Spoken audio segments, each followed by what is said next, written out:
très chers mamans, mes très chers parents, chers jeunes, je ne vous vois pas. M'éloignez-moi de vous, puisque pendant les 10 ans, vous avez toujours été avec moi. Et je passe par vous pour m'adresser à tout le peuple béninois, à mes chers mamans, mes chers frères, partout où qu'ils se trouvent. C'est à cause de vous que je suis encore là. J'aurais pu aller à Séoul, en Corée du Sud, et gagner 50 millions par mois. Et dit tant pis, ce qui se passe au Bénin. Bénin, je ne ferai pas ça. Je ne suis candidat à rien. Je sais lire la Constitution. D'ailleurs, même j'ai vu la coupe 2 fois. En 2016, je n'ai pas été candidat. En 2021, je n'ai pas été candidat. Naturellement, sous la base de notre Constitution. Mais qu'est-ce que je constate? Ce que je constate, je ne peux pas me taire. Ce Bénin-là, mes chers parents, je voudrais dire à qui veut m'entendre, de ne pas céder aux injures, aux intimidations. Moi, j'aime le Bénin. Moi, j'aime les Béninois. Abondamment. Et je souhaite que les richesses du Bénin soient gérées par les Béninois et les Béninoises. Et que nos ressources ne sortent pas. Je veux que les ressources soient partagées. L'égalité des chances, du point de vue de l'accès à nos biens, aux services publics, à la richesse nationale. Nous sommes respectueux des lois de la République.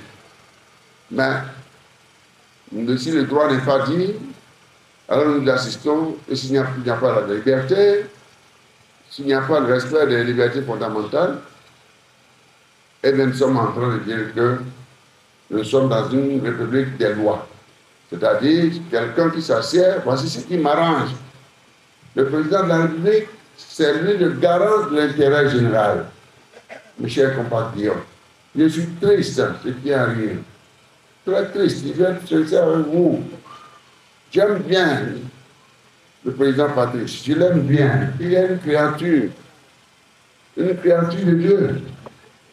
Moi, en tant qu'homme, je ne peux pas chercher à lui faire du mal. Avec la foi qui m'anime. Parce que la Bible dit qu'il faut absolument aimer les malfaiteurs, mais il faut haïr le mal. Nous en sommes là en ce moment, mes chers compatriotes. Le Bénin, je l'aime absolument. Je vous adore. La question de la non-démocratie se pose. La question de la paix se pose. La question de la sécurité se pose. La question de l'économie se pose. La question sociale suscite pas mal d'inquiétudes quand on voit aujourd'hui la situation sociale dans notre pays. Mes chers dames, mes chers parents, la question diplomatique se pose. Regardez ce qui se passe, je crois que ça a été évoqué par le président Eric. C'est notre devoir de vous le dire. Nous sommes attachés à la République.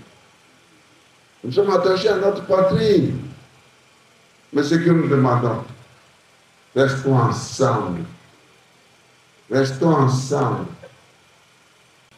Tenez, les lois que vous prenez en alliant les forces de défense et de sécurité, pas la force ou pas l'argent, mais à la fin de votre mandat, ces lois-là deviennent des chiffons. Parce que les nouvelles autorités qui vont s'installer vont naturellement reprendre ça en cause. Mais vous aurez déjà tué. Mais si c'était consensuel, comme la conférence nationale a été consensuelle, si tout ça a été consensuel et que nous avons convergé, nous avons apporté le consensus dans le vote des lois. Vous partez, on dira que c'est à l'époque du président Talon que nous avons obtenu, que nous avons ensemble conçu cette loi qui consolide, qui sécurise notre République et notre État-nation. Tel n'est pas le cas aujourd'hui. Aujourd'hui, après 2026, les vieux secrétaires, il va partir, conformément à notre constitution. Non, il n'y a pas de débat. Il n'y a pas de débat là-dessus. Pas de débat là-dessus.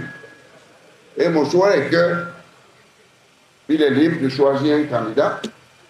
Tout le monde est libre de suivre un candidat. Mais ce qui est important, je le rappelle une fois de plus, que c'est le peuple qui en a les prérogatives. Et pour ce faire, il faut un code électoral consensuel, inclusif et équitable. Pour qu'on ait la paix dans le pays. Je ne peux pas réclamer la paix, je ne peux pas diriger le Bénin, avoir dirigé le Bénin pendant 10 ans et demander aux gens de venir brûler. Donc c'est pourquoi moi je me suis dit, Monsieur le Président, mon cher frère bien-aimé, je voudrais vous rappeler à tout moment que les exclusions dans tous les domaines, surtout les exclusions électorales, ne garantissent pas la paix. Ça crée des frustrations qu'on ne peut pas contenir. Ce n'est pas une question de critiquer pour critiquer. Aidez-nous. La meilleure manière, c'est de passer par ce canal-là, le parti là. Le parti qui se réclame de vous. C'est pourquoi je me suis impliqué. Comme Sopolo s'était impliqué pour diriger la RDA à l'époque, il était frappé par la limitation de l'âge. Il a été maire et il a été presque chef de l'opposition. Je suis content. Et je suis tout le temps avec lui. J'étais avec lui. Chaque fois qu'il y a un baptême de ma chère maman, Rosine, mais moi j'allais la voir pour l'embrasser. Je dis, ma chère maman, tu es belle. Et elle me dit, mais Sophie, parce que mon thème, c'était le changement. Le changement, c'est comme au Sénégal, Wad dit, Sophie. Et elle me dit, Sophie, mais j'étais insulté hier. Il dit, oh, laissez tomber maman. C'est des intrigues. Les uns qu'on construit le pays. Mais j'ai pris, dans votre intervention, vous avez dit ce que vous avez dit là, cet aspect c'est bon. Je vais en tenir compte.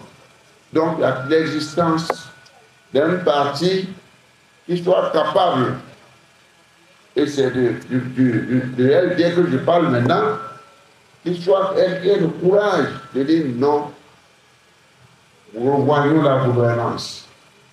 Revoyons cela.